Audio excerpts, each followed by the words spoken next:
اعوذ باللہ من الشیطان الرجیم بسم اللہ الرحمن الرحیم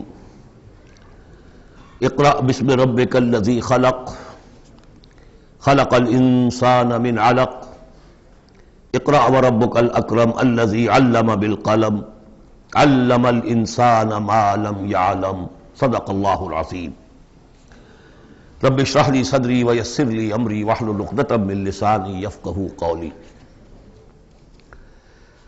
اس سے پہلے کئی مرتبہ یہ عرض کیا جا چکا ہے کہ حضور پر جو پہلی وحی آئی تقریباً اجماع ہے اس پر کہ وہ یہ 5 آیات ہیں سورہ علق کی۔ آپ کی عمر شریف جب 40 برس کے لگ بھگ ہوئی، حضرت عائشہ صدیقہ رضی اللہ تعالی عنہ کی ایک روایت میں یہ ساری چیزیں موجود ہیں، تو خلوت گزرنی محبوب ہو گئی، غور و فکر کا غلبہ ہو گیا۔ پھر آپ غار حرا میں جا کر کئی راتیں کئی دن قیام فرما ہوتے تھے، اور شارحین حدیث کا اس پر اجماع ہے کہ وہاں آپ کیا کرتے تھے؟ کان صفت و تعبدہ فی غار حرا تفکر والاعتبار، غور و فکر، سوچ بچار۔ اسی میں پھر ایک دن فرشتہ آیا ہے۔ فرشتے کا آنا اور فرشتہ کیا لے کر آیا جس پر کہ اس نے یہ کہا اقرا، پڑھو، وہ ذرا بات ہے کہ جو ذرا پیچیدہ ہے سمجھنے کی ہے، وہ میں عرض کروں گا آپ سے۔ روایت یہ ہے کہ فرشتے نے کہا اقرا، تو حضور نے فرمایا ما انا بقاری۔ فرشتے نے اپنے ساتھ بھینچا لگا کر سینے کے ساتھ، پھر چھوڑ دیا، کہا کہو اقرا۔ حضور نے پھر کہا میں ما انا بقاری، تیسری مرتبہ پھر کیا، 3 مرتبہ کرنے کے بعد پھر یہ اقرا بسم ربک الذی خلق۔ تو اس میں میرے نزدیک وہ روایت صحیح ہے کہ یہ جو پہلی وحی آئی ہے یہ ما بین النوم والیقظہ، جبکہ آپ نیم بیداری اور نیم خوابیدگی کی کیفیت میں تھے، اور فرشتہ اس وقت ایک تختی پر لکھی ہوئی یہ آیات لے کر آیا تھا۔ ورنہ ظاہر بات ہے کہ آپ یہ پڑھا ہوا نہ ہو تب بھی اسی کی اپنی زبان میں کہا جا رہا ہو کہ یوں کہو، تو وہ تو کہنا مشکل نہیں تھا۔ 40 برس کی عمر تھی آپ کی، کوئی آپ بچے تو نہیں تھے، کوئی شے تھی کہ جس کو پڑھنا تھا۔ وہ جو پڑھنا ہے تو وہ اصل میں یہ اس عالم میں کہ جس کو آپ کہیں گے ما بین النوم والیقظہ، بیداری اور خواب کے بین کی کوئی کیفیت تھی جس میں کہ فرشتہ آیا ہے اور اپنی اصل ملکی شکل میں آیا ہے۔ اس لیے کہ پھر اس نے جب وہ بھی کوئی چیز لکھی ہوئی لایا ہے، روایتوں میں آتا ہے سونے کی تختی تھی جس پر یہ آیات لکھی ہوئی تھی، تو اس پر آپ نے کہا ما انا بقاری، میں تو پڑھا ہوا نہیں ہوں۔ اب بات اس کے ساتھ مطابقت رکھتی ہوئی ہے، لیکن پھر جو سینے کے ساتھ بھینچا ہے 3 مرتبہ، تو اس سے گویا کہ آپ کے اندر وہ استعداد پیدا ہو گئی، پھر آپ نے اس کو پڑھا۔ اور یہ میں یاد دلاتا ہوں کہ میں نے جب کہا تھا کہ جب دوسری وحی فترت کے بعد آئی ہے سورہ مدثر کی، تو حضور نے جب دیکھا تھا کہ اب یہ افق اعلیٰ پر یا افق مبین پر حضرت جبرائیل نظر آئے، کیسے پہچان لیا؟ وہی فرشتہ جو غار حرا میں آیا تھا، تو وہاں بھی وہ اپنی اصل ملکی شکل میں تھے، لیکن وہاں جو رؤیت حضور کو حاصل ہوئی تھی وہ پوری بیداری کی حالت کی نہیں تھی، ما بین النوم والیقظہ، یعنی کچھ نیم خوابی اور نیم بیداری کی کیفیت تھی، لیکن دیکھ لیا تھا حضرت جبرائیل کو ان کی اصل ملکی شکل میں اس وقت۔ لہذا پھر جب وہ پہاڑ سے اترتے ہوئے یا محمد کی صدا آئی، اور پھر آپ نے 2 مرتبہ تو ادھر ادھر دیکھا، کوئی نظر نہیں آیا، تو آپ کو کچھ خوف سا بھی طاری ہوا۔ پھر اچانک نگاہ اٹھی تو دیکھا کہ وہی فرشتہ کہ وہی کہ جو غار حرا میں آیا تھا، اس طرح ہے کہ آسمان زمین کے مابین افق پر، اور اس طرح سے کہ پورا افق بھر گیا۔ تو یہ ہے اس کا پس منظر۔ اقرا بسم ربک الذی خلق، پڑھو اپنے اس رب کے نام سے جس نے پیدا کیا۔ خلق الانسان من علق، انسان کو پیدا کیا اس نے اس جونک کی طرح کی چیز سے کہ جو رحم مادر میں چمٹ گئی تھی۔ اقرا وربک الاکرم، پڑھو اور تمہارا رب بہت کریم ہے، بہت کریم ہے، بہت مہربان ہے۔ الذی علم بالقلم، جس نے کہ تعلیم دی ہے قلم کے ساتھ۔ عام انسانی تعلیم قلم کے ذریعے سے ہے، حضور کے لیے قلم کے درجے میں فرشتہ ہے، فرشتے کے ذریعے سے حضور کو سکھایا گیا ہے۔ علم الانسان ما لم یعلم، اور انسان کو سکھایا ہے جو کچھ کہ وہ نہیں جانتا تھا۔ اس وحی سے، جیسا کہ میں نے بارہا عرض کیا ہے، اب 25واں 26واں دن ہے آج، کہ اس سے آپ کی نبوت کا ظہور ہو گیا۔ نبی تو پیدائشی طور پر نبی ہوتا ہے، لیکن اس کا ظہور ہوا ہے اس وحی کے ساتھ۔ البتہ اس میں کوئی تبلیغ کا حکم نہیں ہے، وہ تو پھر جب وہ وحی آئی ہے، جب کہ فرشتے کو دیکھا ہے افق اعلیٰ پر، افق مبین پر، اس کے بعد جب گھر گئے ہیں اور پھر آپ کمبل اوڑھ کر لیٹ گئے ہیں، دہشت کی کیفیت طاری تھی. پھر وہ سورہ مدثر کی آیات نازل ہوئیں، یا ایھا المدثر قم فانذر وربک فکبر. وہاں سے پھر آپ کی رسالت کا آغاز ہوا کہ اے لحاف میں لپٹ کر لیٹنے والے، اب کھڑے ہو جاؤ، انذار کرو، خبردار کرو لوگوں کو، اور اپنے رب کی کبریائی کا اعلان کرو اور اس کی کبریائی کے نفاذ کی جد و جہد کرو. یہ ہم پڑھ چکے ہیں کل سورہ مدثر میں. اس کے بعد میں نے عرض کیا تھا سورہ مدثر ہی میں 7 آیتوں میں حضور سے خطاب کے بعد پھر 3 آیتیں تھیں. فَإِذَا نُقِرَ فِي النَّاقُورِ فَذَلِكَ يَوْمَئِذٍ يَوْمٌ عَسِيرٌ عَلَى الْكَافِرِينَ غَيْرُ يَسِيرٌ. یہاں پھر دیکھیے، یہاں اب 3 آیتیں آ رہی ہیں، یہ آخرت کا فلسفہ بیان کر رہی ہیں. کَلَّا إِنَّ الْإِنسَانَ لَيَطْغَىٰ. کوئی نہیں، انسان طغیانی پر، سرکشی پر، زیادتی پر، ظلم پر، تعدی پر آمادہ ہو ہی جاتا ہے. کیوں ہو جاتا ہے؟ وہی حساس اور ذہین آدمی جو بیٹھا غور کر رہا ہے کہ یہ کیا ہو رہا ہے معاشرے میں، کیوں ظلم ہو رہا ہے، کیوں تعدی ہو رہی ہے، کیوں غلط روی لوگوں نے اختیار کی ہے. ہو جاتا ہے انسان. کیوں ہو جاتا ہے؟ الراہ استغنا، وہ اپنے آپ کو دیکھتا ہے کہ اس پر پکڑ کوئی نہیں. انگارہ زبان پر رکھوں گا تو جل جائے گی، جھوٹ بولوں گا کچھ بھی نہیں ہوگا، اگر میں کہیں زہر کھاؤں گا مر جاؤں گا، حرام کا مال کھاؤں گا کچھ نہیں ہوگا. کہ یہ دنیا جو ہے یہ فزیکل لاز پر چل رہی ہے، یہاں مورل لاز جو ہے آپریٹو نہیں ہے. اخلاقی قوانین ہے تو صحیح موجود، انسان کے نفس میں ہے، یہ اچھائی یہ برائی، لیکن دنیا جو چل رہی ہے اس میں ان اخلاقی قوانین کا کوئی دخل نہیں ہے. وہ صرف فزیکل لاز پر چل رہی ہے. آگ جلا دے گی اور جھوٹ سے کچھ بھی نہیں ہوگا، چھانا بھی نہیں ہوگا. اور آپ نے اگر کہیں پر سنکھیا کھا لیا تو مر جائیں گے، اور آپ حرام خوری جتنی چاہے کرتے جائیں کچھ نہیں ہوگا. یہ جو ہے کہ moral law is not operative, جبکہ فزیکل لا آپریٹو ہے. اس وجہ سے انسان جو ہے سرکشی پر، تعدی پر آمادہ ہو جاتا ہے. اب اس کا علاج کیا ہے؟ ان الی ربک الرجعی. یہ عقیدہ کہ تمہیں اپنے رب کی طرف لوٹ کر جانا ہے، حساب کتاب ہوگا، جواب دہی ہوگی. یہ یقین اگر دل میں بیٹھ جائے تو سیلف سینسر ہو جائے گا اس کے اپنے اندر. کوئی کام ایسا نہ کروں جس کی جواب دہی نہ کر سکوں. جانا ہے گویا کہ حل جو ہے اس پورے معاملے کا، کسی معاشرے میں اخلاقی زوال آ چکا ہو تو صرف ایک ہے، اور وہ ہے آخرت کا یقین اگر ہوگا کہ ہر چیز کی جواب دہی ہوگی، حساب کتاب ہوگا. جس نے کوئی ذرے کے ہم بدل نیکی کمائی ہوگی وہ اس کو موجود پائے گا، اور ذرے کے ہم وزن بدی کمائی ہوگی. وَمَنْ يَعْمَلْ مِثْقَالَ ذَرَّةٍ خَيْرًا يَرَهُ وَمَنْ يَعْمَلْ مِثْقَالَ ذَرَّةٍ شَرًّا يَرَهُ. جب تک یہ نہیں ہوگا، واقعہ یہ ہے کہ انسان جو ہے ظلم، تعدی، جہاں کہیں بھی ہاتھ پڑ سکتا ہے کوئی نہ کوئی غلط حرکت کرے گا. اب اس کے بعد تیسرا حصہ وہاں تھا ولید بن مغیرہ سے متعلق، اور یہاں تیسرا حصہ جو ہے وہ متعلق ہے ابو جہل کے. ارایت الذی ینہا، کیا تم نے دیکھا اس شخص کو کہ جو روکتا ہے، عبدا اذا صلی، ہمارے ایک بندے کو جبکہ وہ نماز پڑھتا ہے. یہ کچھ ظلم اور زیادتی ہوئی ہے 2 مختلف مراحل پر. 2 واقعات تو ہمیں ایسے ملتے ہیں کہ حضور کو نماز سے روکا گیا اور آپ کو ایذا پہنچائی گئی اور کوئی غیر معمولی واقعہ نہیں ہوا. ایک مرتبہ حضور صلی اللہ علیہ وسلم سجدے میں تھے تو بیٹھے ہوئے تھے دور پہ کچھ وہ جو ابو جہل اور اس کے ساتھی.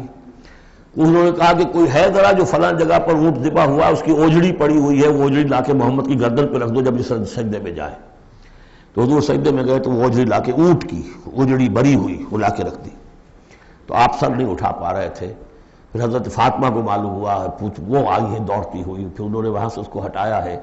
اور تو اس وقت ایک زیادتی یہ کی گئی، اس وقت کوئی غیر معمولی واقعہ نہیں ہوا، یعنی کہیں اللہ تعالیٰ نے پکڑا نہیں اسے. ایک موقع پر یہ ہے کہ حضور نماز پڑھ رہے تھے تو وہ آیا، اس نے آپ کی گردن کے اندر چادر ڈال کر اس کا ایک پھندا سا بنا کے کھینچا کہ آپ کی آنکھیں ابل پڑی. لیکن تیسرا واقعہ آتا ہے کہ ایک موقع پر حضور صلی اللہ علیہ وسلم نماز پڑھ رہے تھے تو اس نے ڈانٹا اور کہا کہ محمد میں نے تمہیں منع کیا مت نماز یہاں پڑھا کیا کرو. اور وہ پھر آگے بڑھا کوئی اقدام کرنے کے لیے، پھر پیچھے ہٹ گیا. لوگوں نے کہا کیا ہوا؟ تو کہا کہ مجھے اپنے اور محمد کے درمیان ایک کھائی نظر آئی جس میں کوئی پروں والی مخلوق تھی اور وہ میری تکہ بوٹی کرنے کو تیار تھی. اس سے خوف کھا کر وہ پیچھے ہٹ گیا. تو مجھے جہاں تک محسوس ہوتا ہے وہ یہ ہے کہ جب تک تو حضور کو ابو طالب کی پروٹیکشن حاصل تھی، اس وقت تک کا معاملہ تو پہلے 2 واقعات ہیں. لیکن پھر جب آپ آئے ہیں اور طائف سے واپس آئے ہیں اور اللہ تعالیٰ کی طرف سے خصوصی پروٹیکشن آپ کو ملی ہے، اس کے بعد کا واقعہ وہ ہے کہ جس کا کہ یہاں تذکرہ ہو رہا ہے. ارایت الذی ینہا، کیا تم نے دیکھا اس شخص کو جو روکتا ہے عبدن ہمارے ایک بندے کو اذا صلی جبکہ وہ نماز پڑھتا ہے، ارایت ان کان علی الہدی، کیا تم نے غور کیا اگر وہ شخص ہوتا ہدایت پر، یہی ابو جہل ہدایت کے راستے پر کاربند ہوتا، او ہمارا بالتقوی، یہ ہمت والا آدمی ہے، جرت والا آدمی ہے، بخیل نہیں تھا، اس نے یہی کہا تھا کہ بنی ہاشم نے اگر لوگوں کو غریبوں کو کھانے کھلائے ہم نے ان سے بڑھ کر کھلائے، ابھی تک تو ہم کندھے سے کندھا ملا کر آ رہے، وہ بخیل نہیں تھا، پھر جری تھا، بہادر تھا، میدان جنگ میں گیا ہے، لیڈ کیا ہے لشکر کو اپنے، اور جب گردن کاٹنے لگے تھے تو کہا تھا ذرا نیچے سے کاٹنا تاکہ نیزے کے اوپر چڑھاؤ گے تو معلوم ہو کہ اونچی گردن ہے کسی سردار کی گردن ہے۔ تو یہ چیزیں اس کے اندر تھیں، مرد میدان تھا، لیکن یہ ہے کہ وہ جو صدق بالحسنی والے معاملے پہ آ کے مار کھا گئے۔ لیکن یہ کہ اگر یہی شخص ایمان لے آیا ہوتا، ہدایت پر ہوتا، تقویٰ کی تعلیم دیتا، تو آپ سمجھیے پھر کیا ہوتا، گویا کہ ایک اور عمر فاروق مل گیا ہوتا اس امت کو۔ بالکل ان کی شخصیتوں کے اندر بڑا پیرلل انداز ہے۔ حضرت عمر بھی لڑنے بھڑنے والے آدمی، کشتیاں کرنے والے آدمی، ادھر سے جا رہے ہیں اس کو دھکا دے رہے ہیں، اس مزاج کے آدمی تھے، لیکن یہ کہ بہرحال ان میں وہ شیر موجود تھی کہ بخل نہیں اور بزدلی نہیں۔ ان دو چیزوں کے بعد جو ہے پھر یہ کہ تصدیق بالحسنی کے لیے اللہ تعالیٰ نے ایک راستہ کھول دیا ان کے لیے، تو ان کے وہ عمر فاروق بن گئے، اس لیے کہ دعا کی تھی محمد رسول اللہ نے۔ ارایت ان کذب وتولی، کیا تم نے سوچا کہ اس نے جو جھٹلایا ہے، منہ موڑ لیا ہے، الم یعلم بان اللہ یرا، کیا یہ جانتا نہیں کہ اللہ دیکھ رہا ہے؟ کلا لئن لم ینتہ، ہرگز نہیں، اگر یہ باز نہ آیا، لنصفا بالناصیہ، ہم گھسیٹیں گے اس کی چوٹی کے بال پکڑ کر، ناصیۃ کاذبۃ خاطئہ، یہ پیشانی کہ جو خطا کار ہے، جھوٹی ہے، فلیدعو نادیہ، تو بلا لے وہ اپنی پارٹی کے لوگوں کو، بلا لے اپنی مجلس کے لوگوں کو، ہم نشینوں کو، سندعو الزبانیہ، ہم بلا لیں گے جہنم کے فرشتوں کو، کلا لا تطعہ واسجد واقترب، اے نبی آپ اس کی بات نہ مانیے، آپ سجدہ کیجئے اور اللہ سے قریب ہو جائیے۔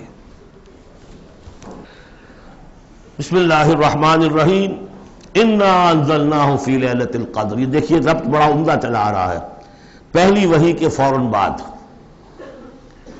ہم نے اتارا ہے اس کو لیلۃ القدر میں، اور کوئی عجب نہیں کہ آج لیلۃ القدر ہو، اس لیے کہ سعودی عرب کے حساب سے، امارات کے حساب سے آج 27ویں شب ہے، اور پاکستان کے شمالی علاقوں کے حساب سے بھی آج 27ویں شب ہے۔ یہ جو معاملہ ہے قمری راتوں کا، اسی لیے یہ کہا گیا ہے کہ لازم نہیں ہے کہ وہ طاق راتیں ہی ہوں، آخری عشرے میں تلاش کرو، ہاں زیادہ امکان جو ہے وہ طاق میں ہے، اور وہ ایک 27ویں میں ہے، لیکن وہ 27ویں میرا اپنا گمان یہ ہے کہ وہ 27ویں مکہ اور مدینہ کا 27ویں ہے اس کے حساب سے، واللہ اعلم۔ انا انزلناہ فی لیلۃ القدر، اور ہم پڑھ چکے ہیں پہلے، انا انزلناہ فی لیلۃ مبارکہ، وما ادراک ما لیلۃ القدر، کیا تم جانتے ہو کیا ہے لیلۃ القدر؟ لیلۃ القدر خیر من الف شہر، وہ لیلۃ القدر 100 مہینوں سے بہتر ہے۔ تنزل الملائکۃ والروح، وہاں ہم پڑھ چکے ہیں تفصیل سے کہ یہ اینول بجٹ سیشن ہے اللہ تعالیٰ کا اس دنیا کے نظام کے لیے، ہر سال میں جو کچھ ہونا ہوتا ہے اس کے فیصلے ہو جاتے ہیں، فیہا یفرق کل امر حکیم، اس شب میں سب فیصلے ہو جاتے ہیں، اگلے سال کیا کچھ ہونا ہے، اور وہ فرشتوں کے حوالے کر دیے جاتے ہیں، ایشو ہو گئے آرڈر، اب ان کی ہے امپلیمنٹیشن، یدبر الامر من السماء الى الارض ثم یعرج الیہ، فرشتے جو ہیں امپلیمنٹ کرتے ہیں ان احکام کو، اور پھر وہ رپورٹیں جو ہے واپس پہنچتی ہیں۔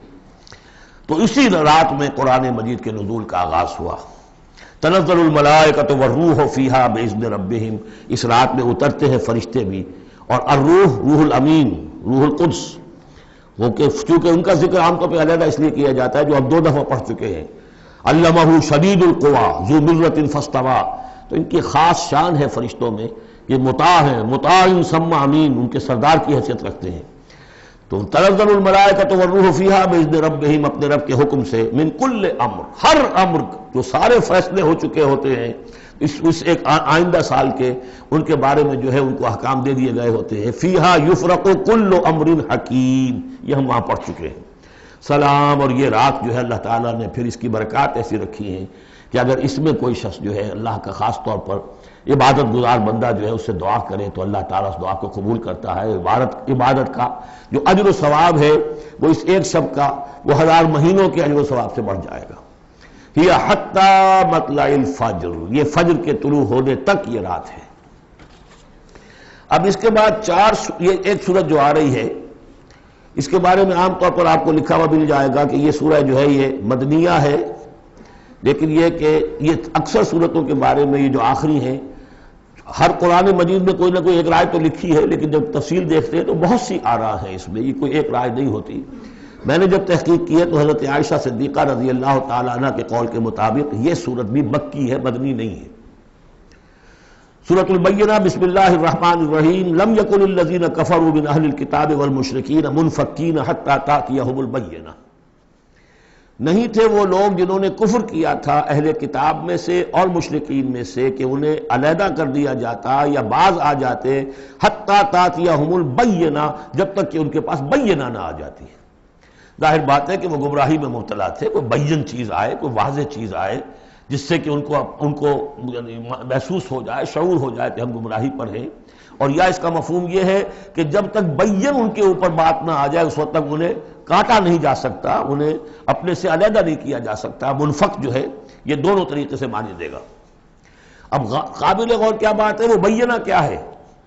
رسول من اللہ یتلو صحفا مطہرۃ فیہا کتب قیمہ، ایک رسول اللہ کی جانب سے جو تلاوت کرتے ہیں پاکیزہ اوراق کی، اور وہ فیہا، ان اوراق میں کیا ہے؟ بڑی مضبوط کتابیں لکھی ہوئی ہیں، احکام ہیں اللہ کے۔ کتاب کا لفظ خاص طور پر میں بتاتا آیا ہوں آپ کو کہ یہ احکام شریعت کے لیے آتا ہے۔ فیہا کتب قیمہ، یہ ہے وہ چیز کہ جب اللہ کا رسول اللہ کی کتاب لے کر آ جائے تو یہ بینہ اب ہو گئی، اب بات واضح ہو گئی، اب کسی شک و شبے کی گنجائش نہیں رہی۔ یہی سورہ طلاق میں ہم نے پڑھا تھا ذکرہ، قد انزلنا الیکم ذکرہ رسولا یتلو علیکم آیاتہ، تو یہ جو ہے رسول جب تلاوت کرتا ہے، گویا کہ رسول اور کتاب مل کر بینہ بنے، اللہ کی کتاب اس کا معلم رسول مل کر بینہ بنے۔ اس اعتبار سے بینہ اور ذکرہ کی جو تعبیر ہوئی ہے اور اس کی ڈیفینیشن جو ہوئی ہے سورہ بینہ میں اور سورہ طلاق میں، وہ بہت اہم ہے۔ اب فرمایا وما تفرق الذین اوتوا الکتاب الا من بعد ما جاءتهم البینہ، یہ جن لوگوں کو کتاب دی گئی تھی انہوں نے جو پہلے بھی تفرقہ کیا ہے آپس میں، یہ جو بٹ گئے، یہ کوئی نصارہ بن گئے، کوئی یہودی بن گئے، پھر نصارہ میں نہ معلوم کتنے فرقے ہوئے اور یہودیوں میں کتنے فرقے ہوئے، یہ سارا تفرقہ ہوا کب؟ الا من بعد ما جاءتهم البینہ، مگر یہ کہ ان کے پاس بینہ آ چکی تھی، گویا کہ اس کے اب جرم کی وہ پورے طور پر اس کی سزا کے سزاوار ہو چکے۔ وما امروا، یہ آیت اس اعتبار سے بہت اہم ہے کہ دین کا پھر وہی خلاصہ جو ہم نے پڑھا تھا بہت ہی شدت کے ساتھ سورہ زمر میں، وہ پھر آ گیا۔ وما امروا الا لیعبدوا اللہ مخلصین لہ الدین حنفاء، اور انہیں حکم نہیں ہوا تھا مگر اس بات کا کہ بندگی کریں، پرستش کریں اللہ کی، لیکن اس کے لیے اپنی اطاعت کو خالص کرتے ہوئے۔ یہ نہیں کہ نماز تو اللہ کی پڑھ رہے ہیں لیکن یہ کہ اور کام اپنے نفس کی مرضی کے مطابق کر رہے ہیں، وہاں اللہ کے حکم کو ٹھکرا دیا ہے۔ کاروبار جو کر رہے ہیں وہ اور طریقوں سے کر رہے ہیں جو حرام ہے، تو یہ تو پھر بندگی نہ ہوئی۔ یہ تو وہ بات ہو گئی افتؤمنون ببعض الکتاب وتکفرون ببعض، کیا تم ہماری کتاب اور شریعت کے ایک حصے کو مانتے ہو اور ایک کو رد کر دیتے ہو؟ فما جزاء من یفعل ذلک منکم الا خزی فی الحیاۃ الدنیا، تو جو کوئی بھی تم میں سے یہ رویہ اختیار کرے گا اس کی کوئی سزا اس کے سوا نہیں ہے کہ دنیا میں ذلیل و خوار کر دیے جائیں، ویوم القیامت یردون الی اشد العذاب، اور قیامت کے دن بدترین عذاب میں جھونک دیے جائیں۔ دنیا کی رسوائی تو آج ہمارے ماتھے پر لکھی ہوئی ہے۔ 1.5 ارب انسان، 1.25 ارب تو کم سے کم ہے، 120-130 کروڑ سے کم نہیں آج مسلمان، عزت نام کی کوئی شے نہیں۔ عالمی معاملات میں وی ہیو نو سے، کسٹمی پرست کے بھیا کیس تھی، ہماری پالیسیاں کہیں اور بنتی ہیں، کہیں اور سے ہمارے بجٹ کے لیے انسٹرکشن کہیں اور سے آتی ہیں، اور تو اور بات ہے۔ تو وما امروا الا لیعبدوا اللہ مخلصین لہ الدین حنفاء، یکسو ہو کر پوری زندگی اللہ کے قانون کے تحت ہوگی تو پھر عبادت قبول ہوگی، ورنہ یہ جو ہے کہ کچھ اللہ کو دو اور کچھ قیصر والا قیصر کو دو، خدا والا خدا کو دو، یہ اسلام میں قابل قبول نہیں۔ اب اس کے بعد فرمایا وَيُقِيمُ الصَّلَاةَ وَيُؤْتُوا الزَّكَاةَ، اس کے علاوہ وہ نماز قائم کریں، زکوٰۃ ادا کریں۔ بندگی اور شے ہو گئی، نماز اور زکوٰۃ علیحدہ شے ہو گئی۔ بندگی تو اطاعت ہے، زندگی آمد برائے بندگی، زندگی بے بندگی شرمندگی۔ اس بندگی کے حقوں کے تقاضوں کو پورا کرنے کے لیے نماز دی گئی آپ کو، تاکہ آپ یاد تو کرتے رہیں، اللہ کو یاد تو کرتے رہیں، تاکہ وہ جو عہد کیا ایاک نعبد و ایاک نستعین دن میں 5 مرتبہ تازہ ہو جائے۔ اس کو حفیظ نے کہا ہے کہ سرکشی نے کر دیے دھندلے نقیش بندگی، سرکشی نے کر دیے دھندلے نقوش بندگی، آؤ سجدے میں گریں، لوح جبین تازہ کریں۔ یہ جو ہے اس کے اوپر دھندلے ہو گئے نقوش بندگی، نماز پڑھو تاکہ بندگی کا نقش پھر اور چمک اٹھے۔ ایاک نعبد و ایاک نستعین، کتنی مرتبہ دہراؤ گے سورہ فاتحہ کو ہر نماز میں تو تم اپنے عہد کو تازہ کر رہے ہو۔ اور زکوٰۃ دو، وذالک الدین القیمہ، یہی ہے سیدھا دین، ہمیشہ کا دین۔ ان الذین کفروا من اہل الکتاب والمشرکین، بے شک وہ لوگ جنہوں نے کفر کی روش اختیار کی، خواہ وہ اہل کتاب میں سے تھے یہود اور نصارہ، والمشرکین خواہ وہ مشرکین میں سے تھے، فی نار جہنم خالدین فیہا، وہ ہوں گے جہنم کی آگ میں، اس میں ہمیشہ ہمیشہ رہیں گے۔ اولئک ہم شر البریہ، یہ یقیناً بدترین خلائق ہے۔ ان الذین آمنوا وعملوا الصالحات، اس کے برعکس وہ لوگ جو ایمان لائے جنہوں نے نیک عمل کیے، اولئک ہم خیر البریہ، یہ بہترین خلائق ہے۔ اللہم ربنا اجعلنا منہم، اللہ تعالی ہمیں ان میں شامل ہونے کی توفیق عطا فرمائے۔ جزاؤہم عند ربہم جنات عدن تجری من تحتہا الانہار خالدین فیہا ابدا، ان کا بدلہ ہوگا ان کے رب کے پاس وہ باغات، رہنے والے باغات، ریزیڈنشل گارڈنز، جن کے دامن میں ندیاں بہتی ہوں گی اور جس میں وہ رہیں گے ہمیشہ ہمیشہ ہمیشہ ہمیشہ۔ یہ مقام اور ایک سورہ تغابن جو ہم نے پڑھی تھی، اس وقت میں نے وہ بات کا تذکرہ نہیں کیا تھا، دو مقامات قرآن مجید کے ایسے ہیں جہاں جو سائملٹینیس کنٹراسٹ ہے وہ یہ ہے کہ جہنم کے لیے صرف خالدین فیہا آیا ہے اور جنت کے لیے خالدین فیہا ابدا، تو یقیناً کوئی نہ کوئی فرق ہے۔ ویسے جہنم کے لیے بھی قرآن میں دوسرے مقامات پر ابدا بھی آیا ہے اور پھر سارا کچھ، لیکن جہاں کنٹراسٹ آ جائے جو فوری ہو، تو یہ جو سائملٹینیس کنٹراسٹ کے حوالے سے، چنانچہ اسی بنیاد پر امت کے دو بڑی عظیم شخصیتوں کی رائے یہ ہے کہ جہنم ابدی نہیں ہے، ایک وقت میں آ کے کھوکھلی ہو جائے گی، ختم ہو جائے گی۔ یا تو وہ جہنمی وہ ہوں گے کہ جن میں خیر کا سرے سے کوئی ایلیمنٹ ہی نہیں، انہیں جلا کر راکھ کر دیا جائے گا، معدوم ہو جائیں گے، جیسے حیوانات معدوم ہو جائیں گے۔ اور اگر کوئی خیر کا ایلیمنٹ ہے تو جیسے بھٹی میں چڑھا کر دھو کر کپڑا نکال لیا جاتا ہے، ایسے ہی وہ ان کی روح جو ہے وہ نکال لی جائے گی اور وہ پھر جنت میں پہنچ جائیں گے۔ لیکن یہ عام اہل سنت کا عقیدہ نہیں ہے، یہ نوٹ کر لیجئے، کہیں آپ مجھے میرے خلاف کوئی فتوی نہ آپ کروا دیں، لیکن یہ ہے کہ دو افراد ہیں جو بہت عظیم ہیں۔ ایک تو یہ کہ جو یوں سمجھیے کہ شیخ اکبر کہلاتے ہیں، صوفیہ میں بہت چوٹی کی شخصیت، محی الدین ابن عربی۔ دوسرے وہ شخص کہ جو ہر اعتبار سے محی الدین ابن عربی سے بہت شدید اختلاف کرتے ہیں، بہت شدید اختلاف، امام ابن تیمیہ، اور جو یوں سمجھیے کہ سلفی جو المسلک جو لوگ بھی ہیں دنیا میں، ان کے نزدیک سب سے بڑے امام جو ہیں، سب سے بڑے عالم وہ امام ابن تیمیہ ہے رحمۃ اللہ علیہ، ان کی رائے بھی یہی ہے۔ تو دو عظیم اشخاص کا اس پر متفق ہو جانا، متفق گردید رائے بو علی بارائے من، تو یہ وہ یقیناً جو ہے اس قابل تھا کہ میں آپ کو اس کا تذکرہ ذکر بتا دوں۔ رضی اللہ عنہم، یہ لوگ جو ہیں وہ لوگ کہ ان الذین آمنوا وعملوا الصالحات اولئک هم خیر البریہ جزاؤہم عند ربہم جنات عدن تجری من تحتہا الانہار خالدین فیہا ابدا رضی اللہ عنہم ورضوا عنہ، اللہ تعالیٰ ان سے راضی ہو گیا اور وہ اس سے راضی ہو جائیں گے۔ جب جائیں گے وہاں تو اللہ تعالیٰ وہ کچھ دے گا کہ راضی ہو جائیں گے۔ ذالک لمن خشی ربہ، یہ ان کے لیے ہے جو اپنے رب سے ڈرتے رہے۔ اللہم ربنا اجعلنا منہم، اللہم ربنا اجعلنا منہم۔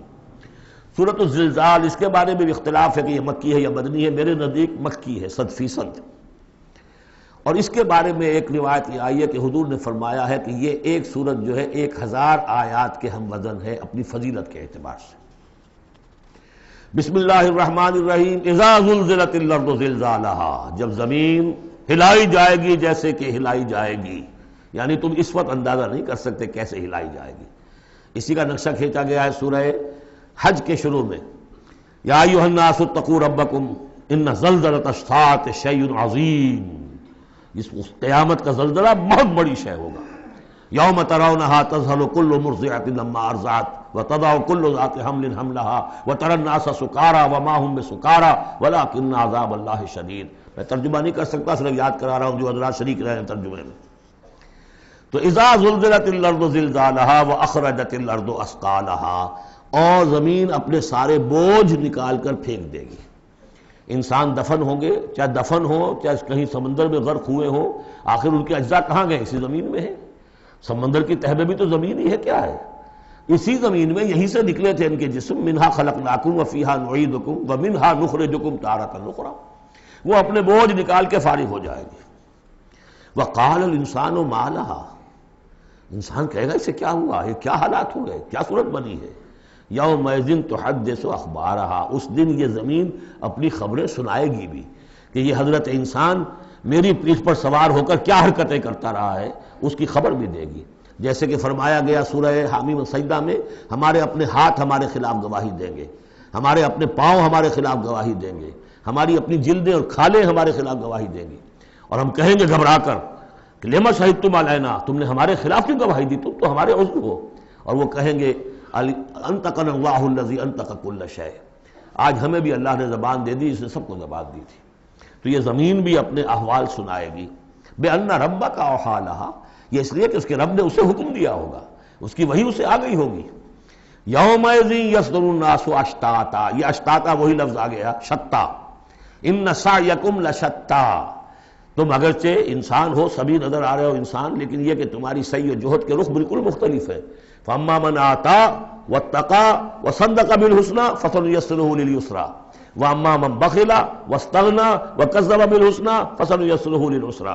یہاں فرمایا وہ چیز اب وہاں ظاہر ہو جائے گی، یومئذ یصدر الناس اشتاتا، لوگ علیحدہ علیحدہ ہو جائیں گے، لیروا اعمالهم، تاکہ انہیں ان کے اعمال دکھا دیے جائیں۔ یہ اعمال نامہ ہے، کوئی ایک ہی بٹن دبے گا کسی اس بڑے جائنٹ کمپیوٹر کا جو اللہ نے رکھا ہوا ہے اپنے ہاں، وہ آپ کی پوری فلم اور آپ کا ایک ایک لفظ جو ہے موجود ہے۔ فَمَن يَعْمَلْ مِثْقَالَ ذَرَّةٍ خَيْرًا يَرَهُ، تو جس کسی نے ذرے کے ہم وزن بھی کوئی نیکی کمائی ہوگی وہ اسے اپنے سامنے موجود پائے گا۔ وَمَن يَعْمَلْ مِثْقَالَ ذَرَّةٍ شَرًّا يَرَهُ، اور جس کسی نے نیکی بدی کی ہوگی ذرے کے ہم وزن وہ سامنے۔ اب ذرہ کسے کہتے تھے عربی زبان میں؟ آپ نے شاید کبھی دیکھا ہو کہ یہ چونٹیاں ہوتی ہیں، ان چونٹیوں کے بھی انڈے ہوتے ہیں، ان انڈوں سے جو بچہ نکلتا ہے وہ ذر کہلاتا ہے۔ اب ظاہر بات ہے کہ ہر زبان کے اندر کسی شے کے لیے، چھوٹی چیز حقیر چیز کے لیے ان کی اپنے آبزرویشن سے وہ چیز لی جاتی ہے۔ جیسے میں نے فتیلہ، کہ کھجور کی ناف میں جو لگا ہوا ہوتا ہے چھوٹا سا ایک تاگا سا، وہ فتیلہ ہے۔ نقیرہ وہ کیا ہے؟ تل۔ تو جو چیزیں بھی ان کے ہاں تھی مطلب چھوٹا، ذرے سے مراد ہے کہ سب سے چھوٹی شے۔ فَمَن يَعْمَلْ مِثْقَالَ ذَرَّةٍ شَرًّا يَرَهُ، اس کا نقشہ ہم دیکھ چکے ہیں سورہ کہف میں، جب وہ اعمال نامہ رکھا جائے گا، وَوُضِعَ الْكِتَابُ فَتَرَى الْمُجْرِمِينَ مُشْفِقِينَ مِمَّا فِيهِ وَيَقُولُونَ يَا وَيْلَتَنَا مَا لِهَذَا الْكِتَابِ لَا يُغَادِرُ صَغِيرَةً وَلَا كَبِيرَةً إِلَّا أَحْصَاهَا وَوَجَدُوا مَا عَمِلُوا حَاضِرًا، جو کیا ہوگا موجود ہوگا۔ یہ چار صورتیں جو زلزال سے شروع ہوئی ہیں یہ ایک مزاج کی ہیں، اس میں وہی آخرت کا انذار بہت ہی یعنی بالکل جس کو کہا جائے کہ دو ٹوک انداز میں۔ سورۃ العادیات، بسم اللہ الرحمن الرحیم، والعادیات ضبحا فالموریات قدحا فالمغیرات صبحا فاثرن به نقعا فوسطن به جمعا۔ یہ پانچویں اور آخری صورت ہے اس اسلوب کی جو صافات سے شروع ہوا تھا، والصافات صفا فالزاجرات زجرا، پھر آئی والذاریات ذروا، اور پھر اس کے بعد آئی والمرسلات عرفا، پھر آئی والنازعات غرقا، اور یہ آخری ہے والعادیات ضبحا۔ اور ان قسموں کے بارے میں بھی اجماع ہے، ان کے معنی میں کوئی اختلاف نہیں ہے۔ وہ گھوڑے کے جو دوڑتے ہیں ہانپتے ہوئے، قسم ہے ان گھوڑوں کی، یا گواہ ہیں وہ گھوڑے جو دوڑتے ہیں ہانپتے ہوئے۔ فالموریات قدحا، پھر وہ اپنے سموں سے چنگاریاں نکال رہے ہوتے ہیں، جب وہ کسی پتھر کے ساتھ ٹکراتے ہیں تو چنگاری نکلتی ہے۔ فالموریات قدحا فالمغیرات صبحا، اور پھر وہ الصبح in the small hours of the morning جا کر غارت گری کرتے ہیں۔ یہ عربوں کا جو کلچر تھا، ان کی جو تہذیب تھی، لوٹ مار، اور لوٹ مار کے لیے ان کا وقت مقرر تھا small hours of the morning, جبکہ بہت سکون سے لوگ سوئے ہوئے ہیں، ٹھنڈی ٹھنڈی ہوا چل رہی ہوتی ہے، بہت ہی مریض کو ساری رات بھی اگر نیند نہ آئی ہو تو اس وقت آ جاتی ہے، وہ وقت ایسا ہوتا ہے۔ اس میں جاتے تھے وہ برق رفتاری کے ساتھ گھوڑوں پر جا کر لوٹ مار کیا، قتل کیا، اور پھر بھاگے وہاں سے۔ یہ ان کا عام جو ہے کلچر ہے، لیکن اس میں استعمال کون ہو رہا ہے؟ گھوڑا۔ اچھا، یہ گھوڑا جو ہے پھر ان کی جنگوں میں بھی استعمال ہوتا تھا، جبکہ آمنے سامنے جنگیں ہیں، وہ جنگوں کے اندر جاتا تھا، حالانکہ اس کی تو کسی سے لڑائی نہیں ہے، وہ صرف اپنے مالک کی وفاداری کر رہا ہے، جو اسے کچھ کھلا دیتا ہے، کوئی دانہ ڈالتا ہے، کوئی کبھی اس کے جو ہے وہ مالش کر دیتا ہے، اس کا اتنا وفادار ہے کہ فرمایا فالمغیرات صبح، فَأَثَرْنَ بِهِ نَقْعًا، اور پھر جا کر وہ گرد اٹھاتا ہوا دوڑ کر جاتا ہے، فَوَسَطْنَ بِهِ جَمْعًا، اور جمعیت کے اندر گھس جاتا ہے۔ آپ کو معلوم پچھلی زمانوں میں کیا ہوتا تھا، لے کر نیزہ اور یا کوئی اور شے جو ہے وہ سوار گھوڑے کو لے کر دوڑا ہے، کس میں؟ دشمن کے اندر صفوں میں گھس رہا ہے، اور تیر آ رہا ہے، گھوڑا مر رہا ہے، ہوتا ہے، تلوار لگی ہے، گھوڑا مر گیا ہے۔ تو گھوڑا یہ رسک کیوں لے رہا ہے؟ یہ ہے اصل میں اس صورت کی جو اصل مرکزی بات ہے، محض یہ بات، انسان جو اس کا مالک ہے اس کا خالق نہیں ہے، صرف یہ ہے کہ اسے دانہ ڈالتا ہے، اسے گھر پہ باندھتا ہے، اس کی سیوا کرتا ہے۔ اس صرف دانہ دینے اور سیوا کرنے پر اس کے اندر اتنی وفاداری ہے کہ وہ اپنے مالک کی ذرا سی ایڑ کی تھوڑی سی اس کا اشارہ ہوتا ہے اور ہوا کی طرح بات کرتا ہے، جہاں اس کو حکم ہوتا ہے وہ دوڑتا ہے، اپنی جان جوکھوں میں ڈالتا ہے۔ اب فرمایا ان الانسان لربہ لکنود، لیکن یہ انسان اپنے رب کا بڑا ناشکرا ہے۔ وہ جو کھلاتا ہے، پلاتا ہے، رزق دیتا ہے، جو خالق ہے، یہ وفاداری اللہ کے لیے انسان میں نہیں۔ کتے کی وفاداریاں دیکھو، گھوڑوں کی وفاداریاں دیکھو، ان میں کتنی وفاداری ہوتی ہے۔ والعادیات ضبحا فالموریات قدحا فالمغیرات صبحا فاثرن بہ نقعا فوسطن بہ جمعا ان الانسان لربہ لکنود۔ کنٹراسٹ، ایک اس کا طرز عمل ہے، ایک اس انسان کا طرز عمل ہے۔ وَإِنَّهُ عَلَىٰ ذَلِكَ لَشَهِيدٌ بَلِ الْإِنسَانُ عَلَىٰ نَفْسِهِ بَصِيرًا، سورہ قیامہ میں جو ہم نے پڑھا ہے، اسے خود بھی معلوم ہے کہ میں ناشکری کر رہا ہوں۔ وَإِنَّهُ لِحُبِّ الْخَيْرِ لَشَدِيدٌ، لیکن یہ مال اور دولت کی محبت میں بہت شدید ہو جاتا ہے، مال اور محبت کی دولت کی وجہ سے حرام حلال کی تمیز ہٹا دیتا ہے، حالانکہ اس کا نفس ملامت کرتا ہے۔ لا اقسم بیوم القیامہ ولا اقسم بالنفس اللوامہ، وہ اللہ تعالیٰ کی نشانیوں میں سے ایک نشانی ہے انسان کے اپنے اندر۔ افلا یعلم اذا بعثر ما فی القبور، تو کیا اسے یہ معلوم نہیں ہے کہ جب زمین میں جو کچھ ہے، قبروں میں جو کچھ ہے، تلپٹ کر دیا جائے گا، انہیں نکال لیا جائے گا، وحصل ما فی الصدور، اور جو کچھ ان کی سینوں میں چھپا ہوا ہے وہ بھی نکال لیا جائے گا۔ ان ربہم بہم یومئذ لخبیر، یقیناً اس دن ان کا رب ان سے پوری ان کی باتیں جو ہیں ان سے باخبر ہوگا، ان کی خبر لے لے گا اور ان سے حساب کتاب لے لے گا۔ اللہم ربنا حاسبنا حسابا یسیرا، ان صورتوں کے آخر میں یہ دعا، اللہ تعالی ہم سے آسان حساب لیجو۔ سورۃ القاریہ، یہ وہ انداز ہے الحاقہ ملحاقہ والا۔ بسم اللہ الرحمن الرحیم، القاریہ ملقاریہ وما ادراک ملقاریہ، وہ کھڑکھڑانے والی، وہ کیا ہے وہ کھڑکھڑانے والی؟ قرع کہتے ہیں دروازے پر آ کر زور زور سے کچھ مکے مار رہا ہے دروازہ کھلوانے کے لیے، کسی نے سنا نہیں ہے، مار رہا ہے، قارع، قرع یہ ہے۔ القاریہ، جب وہ آئے گی قیامت تو گویا کہ اس پوری دنیا کو کھڑکھڑائے گی۔ ملقاریہ وما ادراک ملقاریہ، یوم یکون الناس کالفراش المبثوث، جس دن انسان ایسے ہوں گے جیسے پتنگے ہوتے ہیں بکھرے ہوئے۔ وتکون الجبال کالعہن المنفوش، اور پہاڑ ایسے ہو جائیں گے جیسے روئی یا اون ہو دھنکی ہوئی۔ فاما من ثقلت موازینہ، تو پھر جن لوگوں کے نیکیوں کے پلڑے بھاری ہوں گے۔ اصل میں دو شکلیں ہیں میزان کی، ایک میزان ہوتی ہے ترازو جس کے دو پلڑے ہیں، ایک ہے سپرنگ بیلنس، وہ ایک ہی پلڑا ہے اس کے اندر، تو وہ تو اس کے اندر جو بھی سپرنگ ہے وہ بتاتا ہے کہ یہ اس کا وزن کتنا ہے۔ تو دو رائے ہیں، ایک تو یہ ہے کہ موازین سے مراد یہ کہ صرف نیکی کا وزن کیا جائے گا اور دیکھا جائے گا وہ ریکویزٹ لیول تک ہے یا نہیں، تو اس کی جو موزون ہے نیکیوں کے موازین، وہ اگر بھاری ہے ایک معیار ہوگا، اور معیار بھی ہوگا ہر شخص کا انڈیویجول، لا نکلف اللہ نفسا الا وسعہا۔ اگر اس کے اپنے شاکلہ، اس کے اپنے جینز، اس کے اپنے جو بھی ماحول کے اثرات تھے، ان سب کی رعایت کرنے کے باوجود ایک مطلوبہ مقدار تک نیکی کا عنصر نکل آیا، فَأَمَّا مَنْ ثَقُلَتْ مَوَازِينُهُ فَهُوَ فِي عِيشَةٍ رَاضِيَةٍ، وہ ہوگا بڑے عیش کی زندگی میں جس میں اس کے لیے رضا ہی رضا ہے، راضی رہے گا، ہمیشہ جو ہے اس کی زندگی جو ہے خوشی پر ہوگی، خرم۔ وَأَمَّا مَنْ خَفَّتْ مَوَازِينُهُ، جس کے وہ نیکیوں کے پلڑے جو ہے ہلکے ہوئے، فَأُمُّهُ هَاوِيَةٌ، تو اس کا ٹھکانہ ہے ایک گڑھا، وَمَا أَدْرَاكَ مَا هِيَ، اور جانتے وہ گڑھا کیا ہے؟ نارٌ حامیہ، آگ ہے دہکتی ہوئی۔ اللہم اجرنا من النار یا مجیرو یا مجیرو یا مجیر۔ سورۃ التکاثر، بسم اللہ الرحمن الرحیم۔ الہاکم التکاثر، تمہیں غافل کیے رکھتی ہے بہتات کی طلب، اور چاہے اتنا مال ہے، اتنی دولت ہے کہ 10 نسلوں کے لیے کافی ہو جائے، لیکن یہ کہ انسان کی طبیعت اس سے بڑھتی نہیں، اور چاہے بڑے میاں کی ٹانگیں قبر میں لٹکی نظر آ رہی ہوں دنیا کو، لیکن وہ دولت کی حرص ختم نہیں ہوتی۔ الہاکم التکاثر، تمہیں یہ کثرت اور یہ غافل کیے رکھتی ہے۔ حتی زرتم المقابر، یہاں تک کہ تم قبروں تک پہنچ جاتے ہو، اس وقت تک یہ بات ختم نہیں ہوتی۔ یعنی یہ حوث جو ہے انسان میں، دولت کی لالچ اور دولت کی محبت، اس کو بھرتی ہے تو قبر کی مٹی سے وہ بھری جاتی ہے، کسی اور مقدار سے دنیا میں یہ حوث نہیں بھرتی۔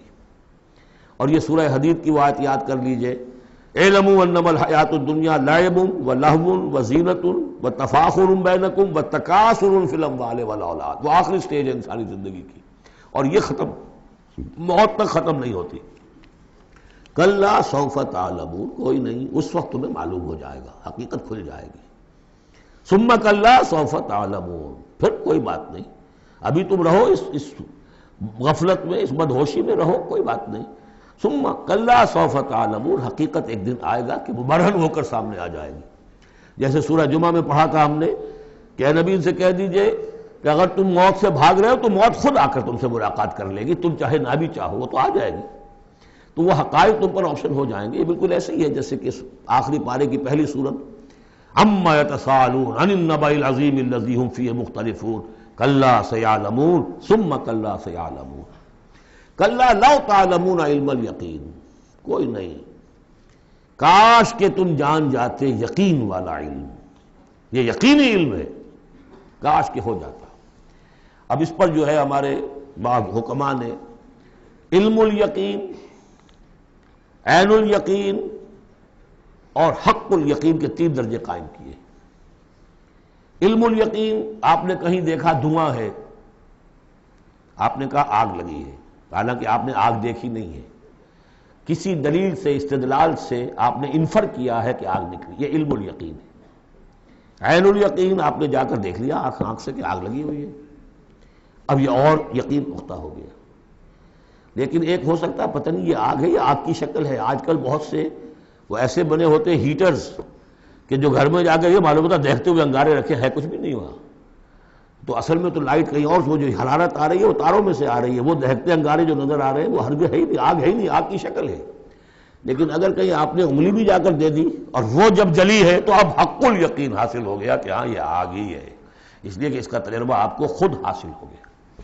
تو یہ ہے کلا لو تعلمون علم الیقین، کاش کہ تمہیں اس دنیا میں رہتے ہوئے علم الیقین ہی حاصل ہو جائے۔ لترون الجحیم، پھر تمہیں اس جہنم کو دیکھنا ہے، ثم لترونها عین الیقین، پھر عین الیقین کے ساتھ اس کا دیکھو گے۔ ثم لتسألن یومئذ عن النعیم، پھر اس دن تم سے سوال کیا جائے گا، پوچھا جائے گا کیا کیا نعمتیں ہم نے تمہیں دی تھی اور تم نے وہاں کیا کیا ہے۔ اب آ گئی وہ صورت جو قرآن مجید کے مختصر ترین صورتوں میں سے ہے لیکن جامع ترین صورتوں میں سے ہے، سورۃ العصر، جس کے بارے میں امام شافعی کے 2 اقوال ہیں۔ ایک یہ کہ لو لم ینزل من القرآن سواہا لکفت الناس، اگر سوائے سے ایک صورت کی کوئی اور چیز نازل نہ ہوتی قرآن میں، یہ لوگوں کی ہدایت کے لیے کافی تھی۔ لو تدبر الناس هذه السورة لوسعتهم، اگر لوگ اس پر تدبر کریں، غور و فکر کریں۔ ہمارا جو منتخب نصاب مطالعہ قرآن حکیم کا، اس کا نقطہ آغاز یہ صورت ہے، اور اس پر میرا کتابچہ بھی موجود ہے، ایک کتاب بھی موجود ہے۔ والعصر، زمانے کی قسم ہے، زمانہ گواہ ہے، پوری تاریخ انسانی اس پر گواہی دے گی۔ ان الانسان لفی خسر، یقیناً انسان خسارے میں ہے، گھاٹے میں ہے۔ الا الذین آمنوا، سوائے ان کے جو 4 شرطیں پوری کریں، ایک نہیں۔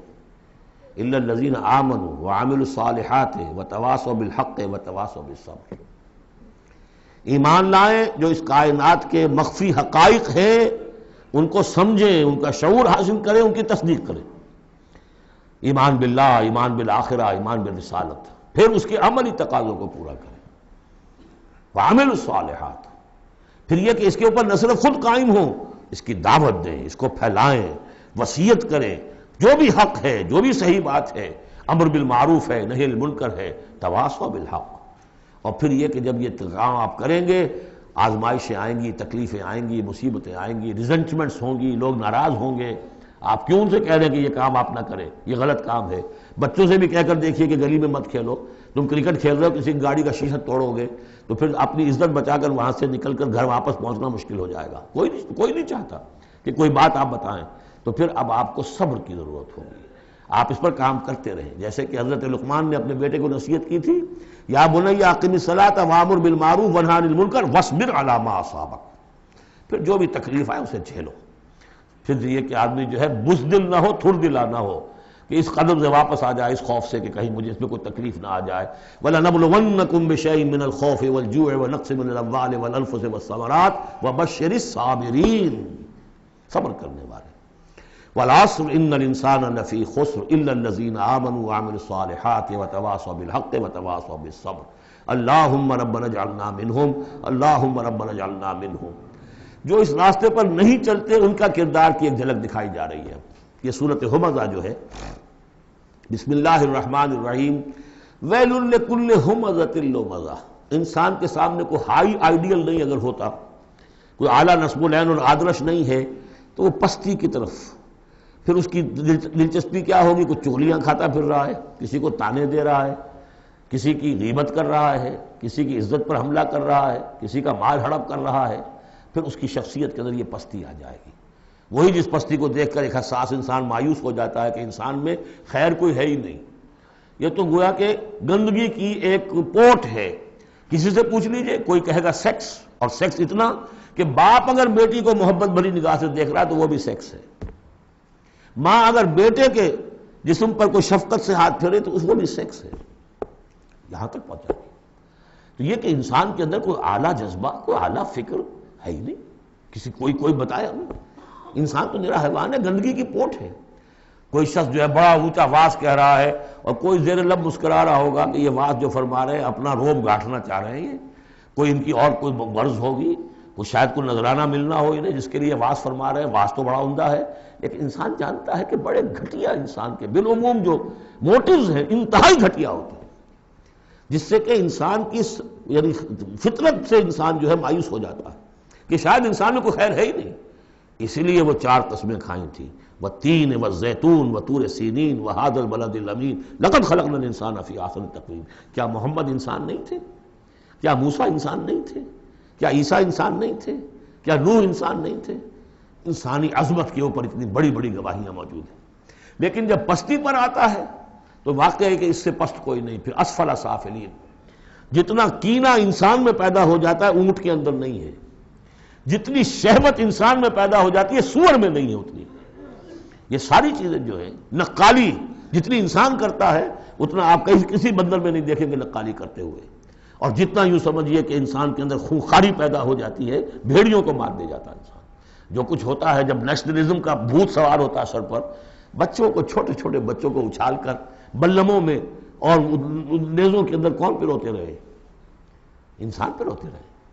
سن 47 میں پروئے گئے کہ نہیں؟ وہ انسان تھے، بھیڑیے سے زیادہ کوئی بھیڑیا ایسا کام نہیں کرے گا۔ ویل لکل ہمزۃ لمزہ، بڑی خرابی ہے اس شخص کے لیے کہ جو عیب چنتا رہتا ہے لوگوں کے اور تانے دیتا رہتا ہے۔ الذی جمع مالا وعددہ، جس کی ساری سعی و جہد اسی میں رہی، مال کمایا اور اسے گنتا رہا، اب میرے ایسٹس اتنے ہو گئے، آج کی بیلنس شیٹ اس سال کی جو ہے اس میں یہ اضافے ہو گئے۔ یحسب ان مالہ اخلدہ، کچھ گمان یہ کرتا ہے شاید کہ اس کا مال اسے ہمیشہ باقی رکھے گا۔ ظاہر بات ہے آدمی جانتا ہے مجھے مرنا ہے، لیکن اسی مال کو صرف کر کے وہ کوئی ایسے نشانات دنیا میں چھوڑ کے جانا چاہتا ہے کہ جس سے اس کا نام زندہ رہے۔ پیرامڈز کیوں بنائے گئے؟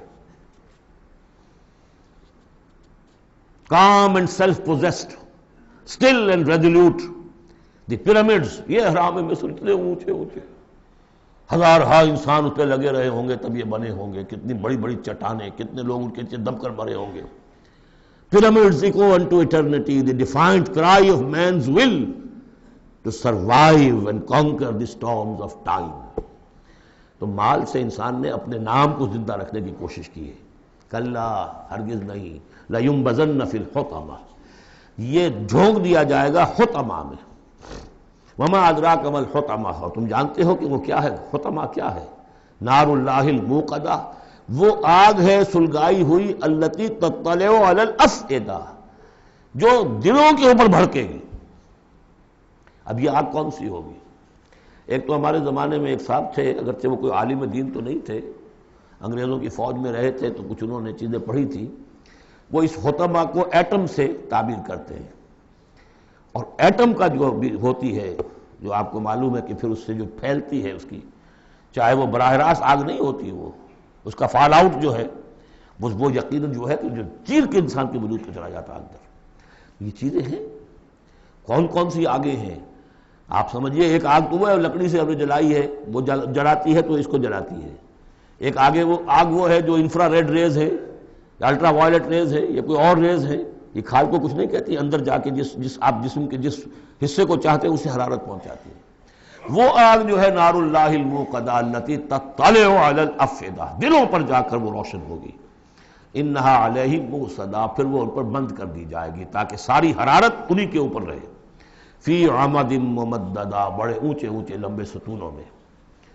اب جو 10 صورتیں رہ گئی ہیں ان میں سے اکثر کا تعلق سیرت النبی سے ہے صلی اللہ علیہ وسلم، اور اس میں سب سے پہلے جو ہے عرب کا وہ جو ماحول اس وقت کا تھا جس میں اپنے حضور پیدا ہوئے ہیں، آپ کی ولادت باسعادت ہوئی ہے، اور اس کے کچھ واقعات کی طرف، اور ان کا جو معاشی اس وقت کا معاملہ تھا خاص طور پر قریش کا، اس کی طرف اشارہ ہے۔ حضور کی ولادت ہوئی ہے ابو الفیل میں، جس سال کہ آیا تھا ابرہہ یمن سے فوج لے کر، اور وہ بیت اللہ کو گرانا چاہتا تھا۔ اس کا ایک لمبا تاریخی پس منظر ہے، عیسائی تھا وہ، اس نے کلیسا بنایا تھا، وہ چاہتا تھا جیسے لوگ جو ہے آتے ہیں بیت اللہ میں حج کرنے کے لیے ہجوم ہوتا ہے، ایسے ہی یہاں کلیسا میں آئیں۔ وہاں کوئی آیا نہیں، بلکہ کوئی عرب نے جا کر شرارت بھی کی، وہیں جا کر وہ رفع حاجت کرایا اندر۔ اس پر جو غصہ اسے چڑھا، اس نے کہا کہ اب ان کا جو ہے یہ بیت اللہ میں ڈھاؤں گا۔ وہ فوج لے کر آیا ہے جس میں ہاتھی بھی تھے، اسی لیے وہ اصحاب الفیل کہلاتے ہیں۔ لیکن اللہ تعالیٰ نے اپنے اس گھر کی حفاظت فرمائی معجزانہ طریق پر۔ چھوٹے چھوٹے پرندے بھیجے ہیں جو سمندر کی طرف سے غول کے غول آئے، اور ان کے چونچوں میں اور ان کے پنجوں میں چھوٹے چھوٹے کنکر تھے، لیکن وہ کنکر جب وہ اوپر سے آ رہا ہے تو وہ گولی کا کام کرتا ہے، اس کی جو ویلوسٹی ہے اور مومنٹم جو بنتا ہے اس کا اوپر سے گرنے کی وجہ سے، تو اس نے گولیوں کا کام کیا اور پوری فوج جو ہے تہس نہس ہو گئی۔ الم تر کیف فعل ربک باصحاب الفیل، کیا تم نے دیکھا نہیں کیا حشر کیا تمہارے رب نے ان ہاتھی والوں کا؟ الم یجعل کیدہم فی تضلیل، کیا اس نے ان کی تمام تدبیروں کو اور جو داؤ انہوں نے لگایا تھا بیکار اور غیر مؤثر نہیں کر دیا؟ وارسل علیہم طیرا ابابیل، اور ان پر بھیج دیے جھنڈ کے جھنڈ اڑتے ہوئے جانوروں کے، پرندوں کے، ترمیہم بحجارۃ من سجیل، جو ان کو رمی کرتے تھے۔ یہ رمی کی یادگار در حقیقت اسی کی ہے جو حج میں جا کے کی جاتی، ترمیہم رمی، وہ ان کو مارتے تھے بحجارۃ من سجیل، کنکریاں، وہی کنکریاں، سنگ گل، یہ معرب ہے فارسی سے، وہ چھوٹی کنکریاں جو ریت کی بنی ہوتی ہیں۔ کہیں اگر صحرا میں ہلکی سی بارش ہو جائے تو ایک ایک قطرے کے ساتھ تھوڑی سی جس کا ریت مل جائے گی، پھر اس پر دھوپ پڑی اور وہ پک گئے، وہ کنکریاں کہلاتی ہیں سنگ گل، مٹی کی کا بنا ہوا پتھر، وہ کنکریاں ہیں کہ جو ماری گئی ہیں۔ فجعلہم کعصف مأکول، پھر انہوں نے کر دیا انہیں ایسا جیسے کہ بھس جو کہ کھایا گیا ہو۔ جانوروں کے آگے آپ نے چارہ ڈالا، وہ کھا لیا، پھر کوئی کچھ پڑا رہ جاتا ہے ادھر ادھر، اس طرح کا کر دیا، ان کا نام و نشان مٹا دیا۔ اور یہ سن ہے جس میں کہ حضور کی پیدائش ہوئی ہے۔ بعض لوگوں کا بعض روایات سے معلوم ہوتا ہے کہ 50 دن بعد، اور بعض کا کہنا یہ کہ نہیں عین اسی دن ولادت ہوئی ہے حضور کی صلی اللہ علیہ وسلم۔ تو یہ ایک اہم واقعہ تھا سیرت النبی کے، گویا کہ آپ کے عین ولادت سے گویا کہ جو متصل ہے۔ سورۃ قریش، بسم اللہ الرحمن الرحیم، لإلاف قریش إیلافہم رحلۃ الشتاء والصیف فلیعبدوا رب ھذا البیت الذی اطعمہم من جوع وآمنہم من خوف۔ قریش کو مانوس رکھنے کے لیے اللہ نے ان کے دلوں میں محبت ڈال دی، رحلۃ الشتاء والصیف، سفر کی سردیوں میں بھی اور گرمی میں بھی۔ اس میں اشارہ ہو رہا ہے کہ جو ایسٹ ویسٹ ٹریڈ میں قریش کو مونوپولی حاصل ہو گئی تھی۔ پہلے یہ ٹریڈ تھی ملکہ یہ جو قوم سبا کے ہاتھ میں تھی، جبکہ عروج کا دور تھا یمن کا۔ تو ہوتا یہ تھا کہ ہندوستان سے اور جاوا اور ملایا اور سماٹرا، بورنیو اور چین سے سارا جو سامان تجارت آتا تھا وہ یمن کے ساحل پر، کیونکہ نہر سویس تو تھی نہیں۔ اب ایک طرف وہ ہے فار ایسٹ، ایک طرف ہے یورپ۔ اور یورپ کو اور فار ایسٹ کو ملانے والے کوئی آبنائے نہیں ہے پانی. اور وہ راستہ جو ہے round the Cape of Good Hope وہ تو 1498 میں واسکو ڈی گاما نے تلاش کیا ہے، گویا کہ حضور کی بعثت کے بعد 800 برس بعد. اس وقت کیا شکل تھی کہ سارا یورپ کا سامان تجارت آیا تھا فلسطین کے ساحل پر، شام کے ساحل پر، اور یہاں سے سارا مال آ کر اترتا تھا یہ یمن کے ساحل پر. تو کچھ عرصے پہلے تک تو کوئی 150-200 برس پہلے تک حضور سے یہ ساری تجارت یمنیوں کے ہاتھ میں تھی. یمنی قافلے لے کر چلتے تھے، یہاں سے اس مال کو لے گئے وہ وہاں تک شام تک، پھر وہاں سے مال لے آئے، اور یہ ایک طرح سے گویا کہ ایسٹ اینڈ ویسٹ جو ٹریڈ تھی اس میں انہیں کی پوزیشن حاصل تھی. پھر جب سیل العرم آیا ہے، ان پر سیلاب آیا ہے، وہ تباہ و برباد ہو گئے، تو پھر یہی ایسٹ ویسٹ ٹریڈ جو ہے یہ قریش کے ہاتھ میں آ گئی.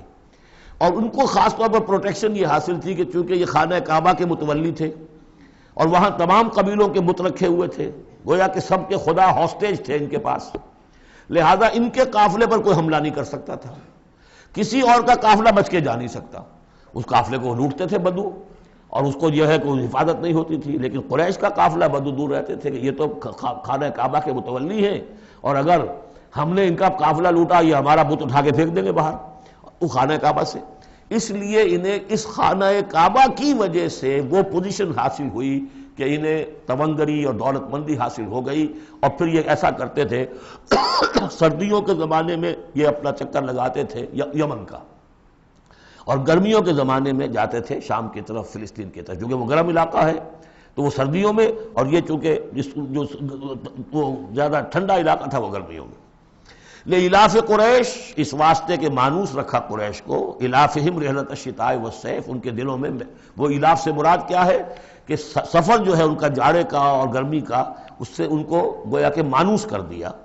فَلْيَعْبُدُوا رَبَّ هَٰذَا الْبَيْتِ، پس انہیں بندگی کرنی چاہیے، پرستش کرنی چاہیے اس گھر کے مالک کی، اس گھر کے رب کی. انہوں نے یہاں لا کے 360 بت رکھ دیے ہیں. انہیں چاہیے تھا کہ خلوص اور اخلاص کے ساتھ جو اس گھر کا اصل مالک ہے، جس کی توحید کے لیے یہ مرکز بنایا تھا ابراہیم نے، ان کے جد امجد نے، اور کہا تھا کہ ربنا لیقیموا الصلاۃ، تیری نماز قائم کرنے کے لیے میں نے یہ گھر بنایا ہے. تو اس کو انہوں نے جو ہے اس کو بت قدا بنا دیا. دنیا کے بت قدوں میں پہلا وہ گھر خدا کا، ہم اس کے پاسباں ہیں، وہ پاسباں ہمارا. تو کرنا یہ چاہیے تھا الذی اطعمہم من جوع، جس نے کہ انہیں طعام پہنچایا اور بھوک سے نجات دی، انہیں غذا دی، انہیں دولت دی. وآمنہم من خوف، اور ان کو امن دے دیا ہے خوف سے کہ ان کے قافلوں کے اوپر کسی حملے کا خوف اور اندیشہ نہیں ہوتا. عرب میں جو بھی اخلاقی اب معاملہ ہو چکا تھا اس وقت جب کہ حضور کی بعثت ہوئی ہے، اس کا نقشہ اب آ رہا ہے سورۃ الماعون میں. یعنی یہ کہ ایسا نہیں تھا کہ سرے سے ان کے ہاں کوئی ویلیوز رہی نہ ہوں، لیکن یہ کہ تلپٹ ہو جاتی ہیں ویلیوز، اور یہ کہ کچھ چیزیں ہوتی ہیں کہ جن کی حقیقت نہیں رہتی، صرف ان کی رسم رہ جاتی ہے. جیسے آج ہمارا حال ہے، رہ گئی رسم اذاں روح بلالی نہ رہی، فلسفہ رہ گیا تلقین غزالی نہ رہی. تو ان کے ہاں بھی یہ آ چکا تھا کہ اب وہ چونکہ جزا و سزا کے تصور سے محروم ہو چکے تھے، لہذا ارأیت الذی یکذب بالدین، کیا تم نے دیکھا اس شخص کو جو جزا و سزا کا انکاری ہے؟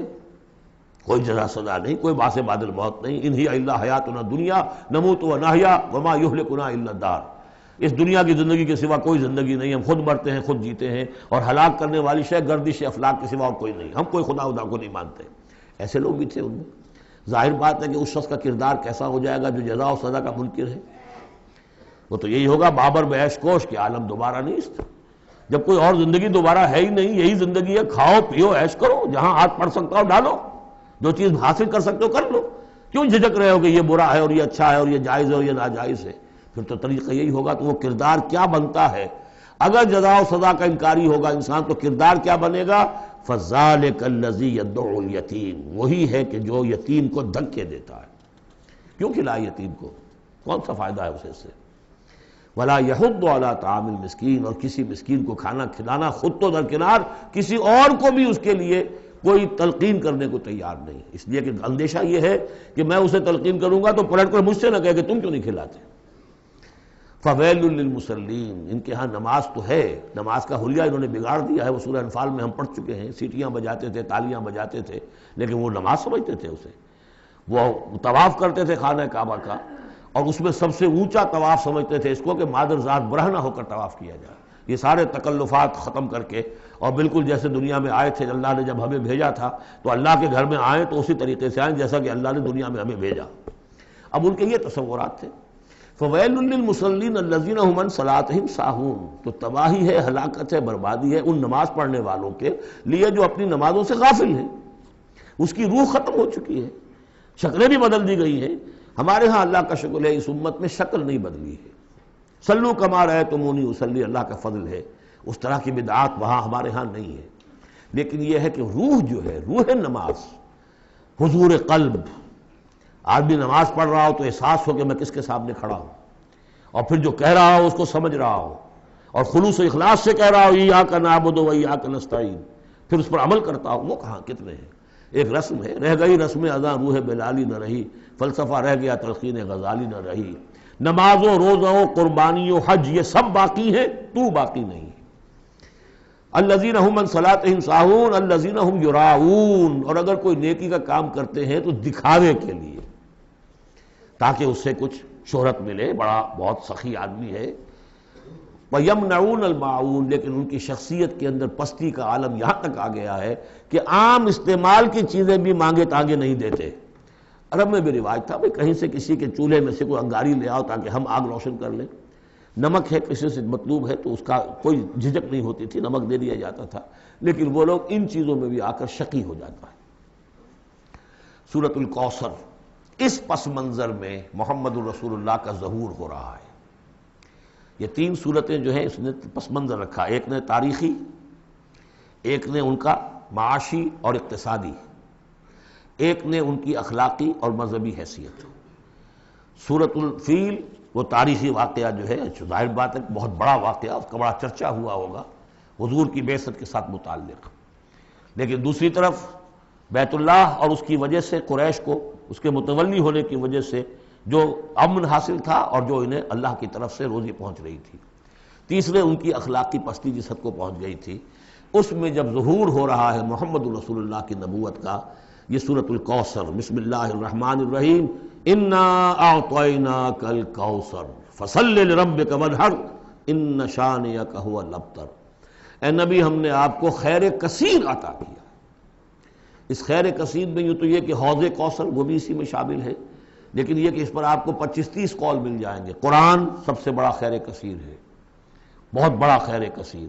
حکمت، ومن یؤت الحکمت فقد اوتی خیرا کثیرا، جس کو حکمت اور دانائی دے دی گئی اس کو تو خیر کثیر دے دیا گیا۔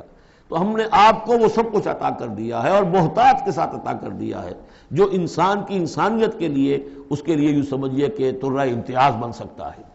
فصل لربک وانحر، پس اپنے رب کے لیے نماز پڑھا کیجئے اور نحر کیجئے، اونٹ قربان کیا کیجئے۔ یہ گویا کہ عید الاضحیٰ کا نقشہ آ گیا۔ فصل لربک، پہلے ہم نماز پڑھتے ہیں دوگانا عید الاضحیٰ، اور پھر جا کر ہم قربانی کرتے ہیں۔ وانحر ان شانئک ھو الابتر، یقیناً آپ کا دشمن ہی ہے کہ جو دم کٹا ہو جائے گا۔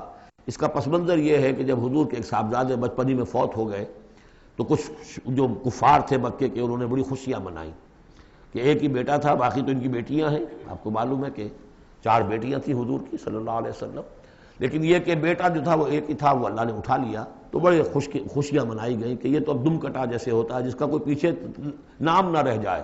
بیٹیوں سے تو نام چلتا نہیں، نام تو چلتا ہے بیٹوں سے، تو اب ان کا تو کوئی تذکرہ ہی نہیں رہے گا، کوئی بات نہیں، جب تک یہ ہیں آگے کوئی نام لینے والا نہیں۔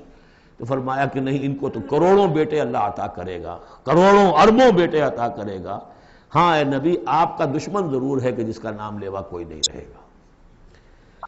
یہ جو ہے سورۃ الکافرون، یہ گویا کہ ایک اعلان ہوتا ہے آخری کسی نبی کی طرف سے کہ جب کہ وہ اپنی دعوت پیش کر چکا ہو، اتمام حجت کر چکا ہو، ہر طرح سے بات واضح ہو چکی ہو، اور قوم اس کی نہ مان رہی ہو، تو پھر وہ اعلان برات کرتا ہے، اب میرا تم سے کوئی تعلق نہیں۔